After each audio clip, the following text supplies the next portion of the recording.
Hello everyone, my name is Jennifer and welcome to Best Kept Plans. Today we're going to be doing a flip through of my classic HP size planner, which is my catch-all planner. If you all are interested in seeing that, please stick around.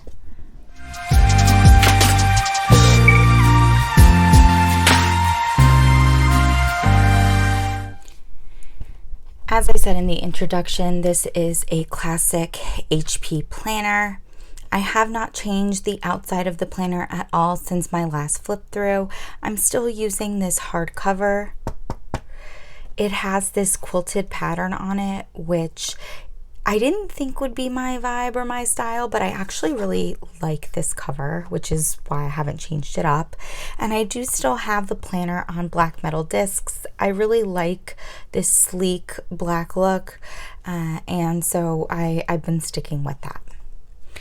If I open the planner up, the first page that we have is a card holder that I was able to find on Amazon. It is from the brand Disc Agenda. I will certainly be linking anything that I can find down below with regards to the items that I have in this flip through. So this is a plastic card holder, and I have it layered on top of this really pretty cardstock dashboard from Jane's Agenda. And I have those two things clipped together with this matte black Oli clip. This was from a cloth and paper collab that they did that was released in one of their subscription boxes. I do have cards from a couple of different brands on here. This BU card is from Poi & Hun. This grit card right here, which is kind of hard to see because of the white font and the light, that one is from Sequence and Paper, along with this pink quote card here, and then all the other quote cards are from Cloth and Paper. I'm not sure if I had this 2021 dashboard in my last flip through. I've been switching between two different ones that I have, and this one just went back into my planner a few days ago, but I'm not sure if it's what I had in my last flip through. This is a vellum from Cloth and Paper. It's super thick. It's like it's such good quality. I love it.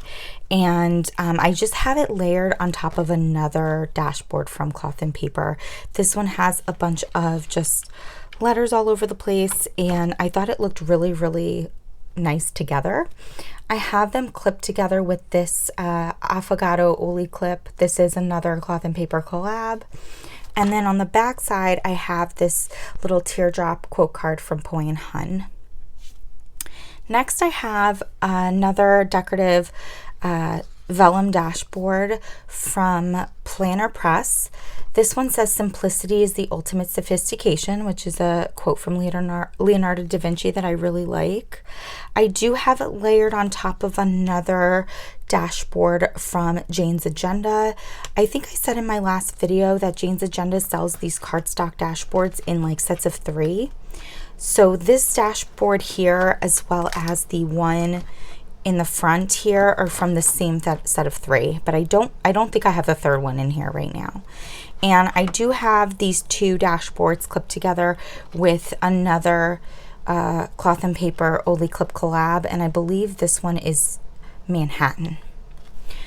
One thing that I have noticed or realized is that I've gotten out of the habit of purchasing vellum dashboards, and the reason I have is because a lot of times the ink will rub off of a vellum dashboard if there's any movement between pages, and that frustrates me because then I don't want to use the dashboard. It doesn't look as good, and that is not something that I have happen with dashboards. Oh, sorry guys, I'm shaking everything here.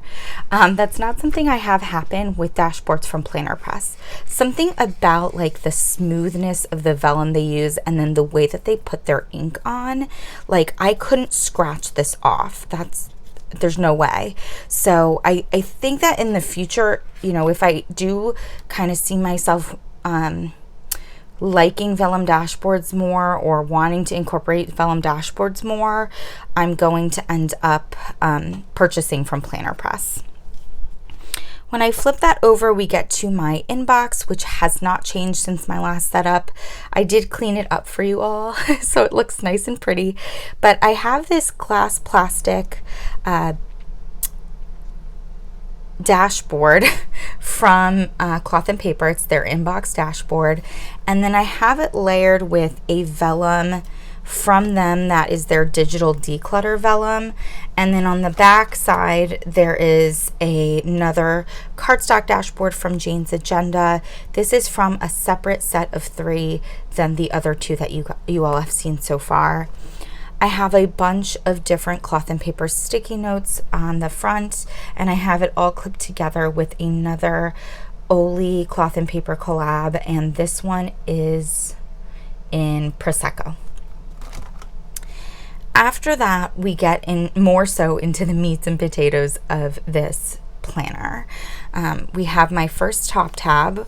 I do use top tab dividers from Cloth and Paper. These are also in the glass plastic.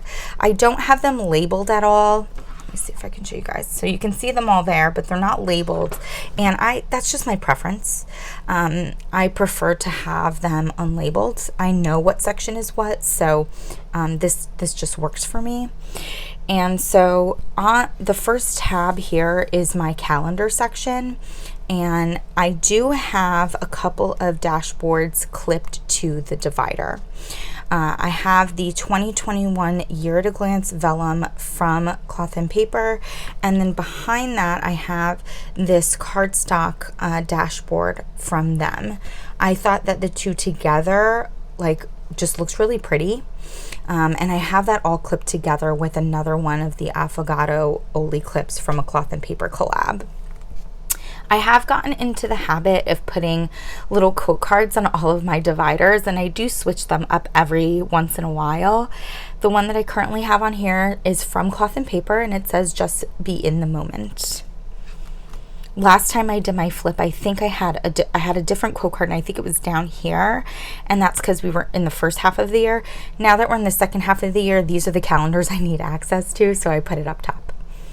Once I flip that over, we are in the monthly and weekly inserts for my planner. This section has definitely had a lot of change since my last flip through. I don't know if I mentioned in my last flip through, but I was really not happy with my monthly spread. I have, for the last many years, used HP planners and used their monthly views. But I realized that I don't love writing in the boxes of the monthly spread. I prefer to have everything listed somewhere on the side, and that their layout didn't work for me anymore. The other thing that I've realized is that I like a Monday start for my monthly calendar, and they only have Sunday starts. So I was doing a lot of trying out of different monthly calendars, and I ended up finding something that I think works really well for me, and that I'm actually planning on bringing into 2022. So first I have this vellum from Cloth and Paper. This is a month vellum. It has a nice quote on it. Every month they have a different quote. I absolutely love these. I have them in my personal planner as well. And then if I flip that over, we're in my monthly spread. This is a printable from Infinite Lotus. I use this in my personal planner, and that's kind of how I thought about seeing if I could find one that would work in my classic size planner. I did find that Infinite Lotus had a printable in classic HP size, so that was perfect. And I absolutely love the way that this one works for me. The boxes are really small, so they don't take up as much space, given that I don't write in them. And then there's lists on the bottom to put down all of your important dates. And the way that I break it up is I have anything that's with regards to my personal life on the left side, and then anything that's work related on the right side. I also use these little stickers here. I think the ones I used for this month were from Sweet Crest Designs. These are in the Wander color, but I switch it up every month, and any day that has a little sticker on it, it's because something's happening, and then I can find that listed down here. One thing I've always done in the past as well is that if I'm going away, if I have a trip or something like that, I will always put that in my planner and I will indicate it with some washi tape. So I did that here. I'm going to be away from the 23rd through the 26th, and so I put that little bit of washi tape down there. I always love the way that looks in my spreads. Moving on, I do kind of mix things up and use different layouts in my planner. So this is what I've been using for the month of September. I've been back in the cloth and paper vertical lined layout. I haven't used this layout in a really long time, and I have the inserts, so I figured I should get a little bit of use out of them. This is this current week. I decorated this spread with some really gorgeous quote stickers and floral stickers in memory of RBG, Ruth Bader Ginsburg. I do have this top tab today divider from Cloth and Paper. I love this. It allows me to just very quickly flip to the current week, and it just works really well for me. This is next week's spread, which I've already done, and then I haven't planned beyond that. Once I get done with one month, it just goes directly into a second month. As you'll notice, there's no tabs here to break the months apart. I'm not sure. I'm okay with that for right now. I don't know if moving into 2022, if I'm going to try to get tab dividers. For right now, I like it. I don't mind it. So again, I have that quote vellum from Cloth and Paper. I have my monthly view from Infinite Lotus, and then I go into my weekly spreads, and for the month of October I'm planning on using these undated hourly inserts from Cloth and Paper. Lastly, I have my November quote vellum. Oh, you know what? Not lastly, but I have my November quote vellum, the November monthly view, and then I have the inserts that I'm planning on using for November, which are a mixture of this one day, more like a list style insert, and then some dailies from Cloth and Paper, and then this horizontal view from Cloth and Paper. I normally only keep 3 months at a time in this planner, but given that we're in September, there's only 4 months left of the year, I decided to plop December in here as well. So there's technically 4 months in here right now, but usually I only have 3. So lastly, we have the December quote vellum, my December monthly view, and then I decided to go back to these vertical line inserts from Cloth and Paper for the month of December. Once we get past all that, we are now in the second top tab in my planner. Again, I have a little quote card on the divider, and then I have this gorgeous dashboard. It's actually like a cardstock dashboard from Cloth and Paper. This is the social media section in my planner. It has been going through a lot of changes since I last did a flip through. This is kind of, I think, like a middle zone from where I started at to where I'm planning on this section being for 2022, but it's working for me right now. I do have a monthly view, which is where I put down in black pen all of my Instagram posts, and then I put down in pink what videos I'm posting here on YouTube. That is part of a monthly planner, which does give these little trackers and things here. I kind of like some of this, but moving to 2022, I'm not going to be using this type of setup. I'm going to be switching to a monthly view where I can have a Monday start, but I will have some trackers because I do like being able to keep track of my IG posts and my YouTube posts. And then this goes into a dashboard layout. I've seen other people on YouTube using the dashboard layout for their social media planning, and it always seemed to work really well for them. And so I decided to give it a try, and I actually really, really like it. this is very functional for me. It's a way to keep me on track, and I feel like it is keeping me on track. The only thing is that I really don't use the left side of the spread, and that's one of the things that I'm planning on changing moving into 2022.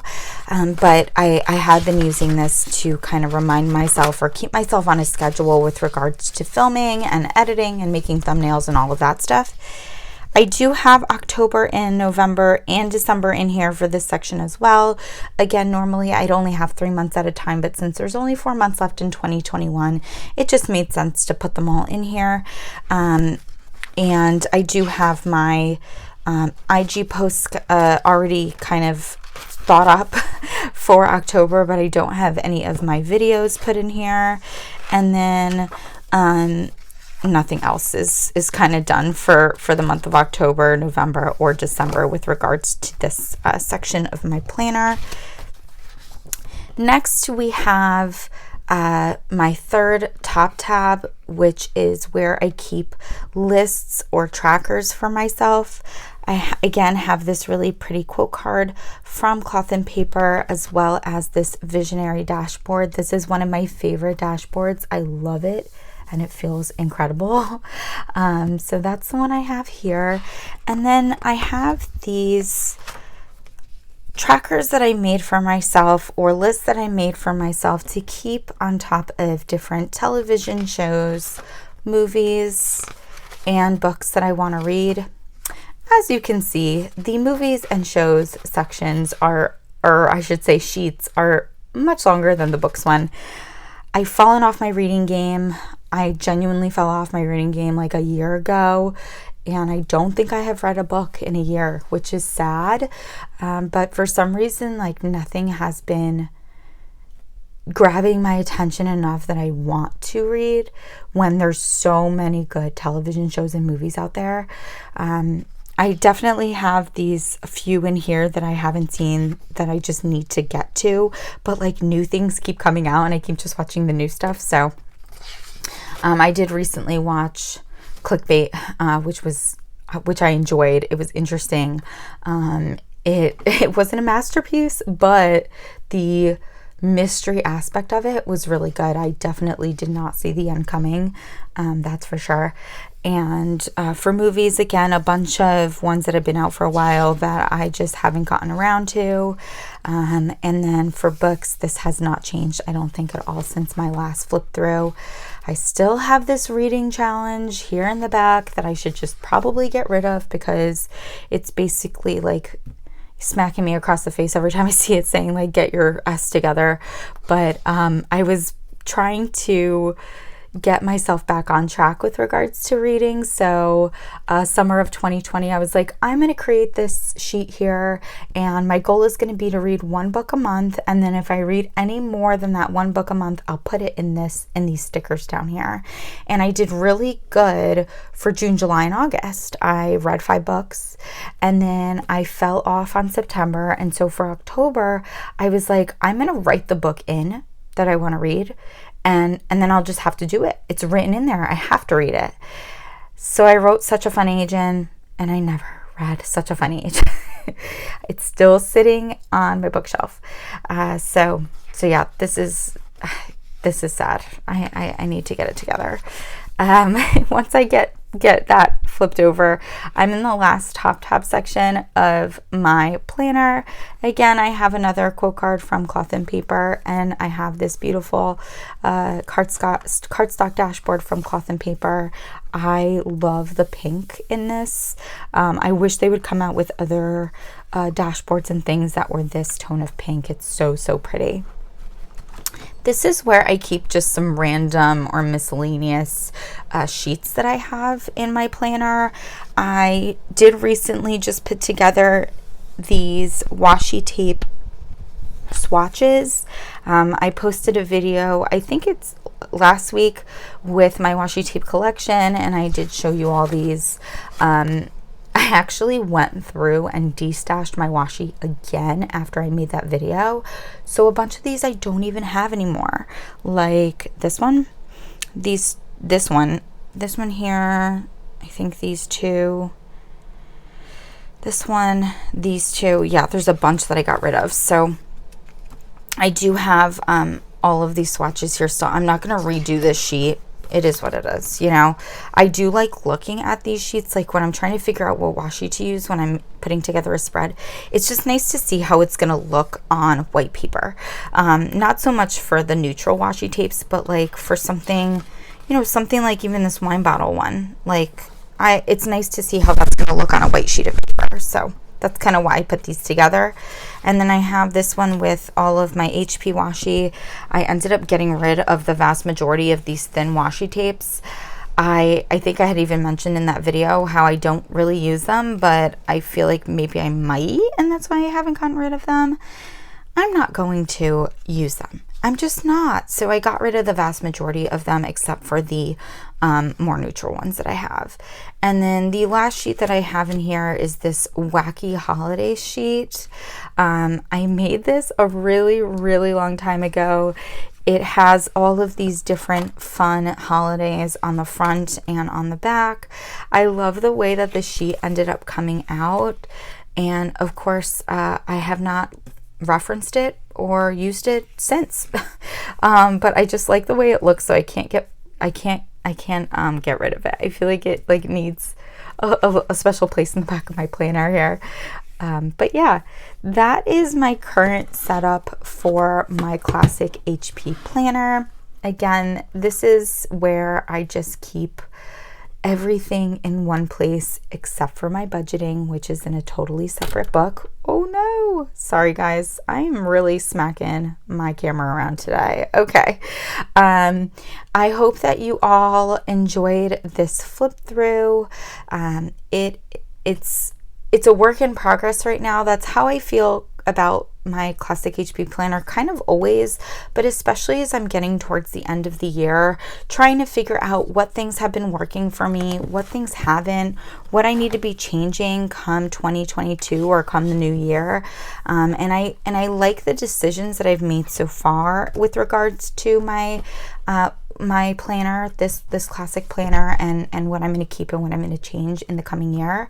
And I'm going to continue doing that, experimenting a little bit and really making sure that when January 2022 comes around, I am super happy with my setup and that what I have in here is going to be functional for me. That's always the goal, is functionality, and that's what I'm striving for. So I hope you enjoyed this flip through and the changes that I've made since my last one. If you all have any comments or questions, please do not hesitate to put them down below. And as always, everyone, please be safe. Bye-bye.